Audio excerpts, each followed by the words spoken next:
কিছু মানুষ আমাদের বিশ্বাস এমনভাবে ভেঙে দেয়, এমনভাবে আমাদেরকে কষ্ট দেয়, আঘাত করে, জুলুম করে, যে আসলে এরপরে যতই ট্রাই করি ক্লোজ হওয়ার জন্য, যতই ট্রাই করি ভালোবাসার জন্য, যতই ট্রাই করি ক্ষমা করার জন্য, ওই ক্ষমাটা আর আসে না। দিল থেকে ভালোবাসাটা আর কেন যেন আসে না। অটোমেটিকলি বদদোয়া চলে আসে, and it happens automatically. Auto দোয়া চলে আসে, বদদোয়া।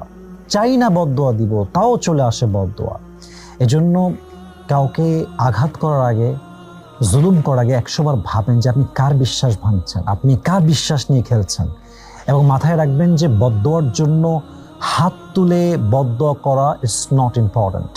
যদি কারো মনের চাপা আঘাত, চাপা কষ্ট, বুক ভরা কষ্ট তার চোখ থেকে 1 ফোঁটা পানি বের করে দেয়, হতে পারে এটাই আপনার জন্য জীবন ধ্বংসের বড় একটা কারণ হবে যুবক ভাইয়েরা। এজন্য হাদিসে আসছে ইত্তাকি দাওয়াতাল মাজলুম ফাইন্নাহু লাইসা বাইনাহা ওয়া বাইনাল্লাহি হিজাব। তোমার মাজলুমের বদদোয়াকে ভয় করো, কারণ তার দোয়া এবং আল্লাহর যে আরশ পর্যন্ত জায়গাটা আছে, এখানে কোনো পর্দা থাকে না, কোনো দেওয়াল থাকে না। দোয়া করার সঙ্গে সঙ্গে আল্লাহর কাছে এটা কবুল হয়ে যায়। এজন্য খুবই সাবধান, আমরা কখনো কাউকে আঘাত করবো না, বিশ্বাস ভাঙবো না, কষ্ট দিব না ইনশাআল্লাহ তাআলা।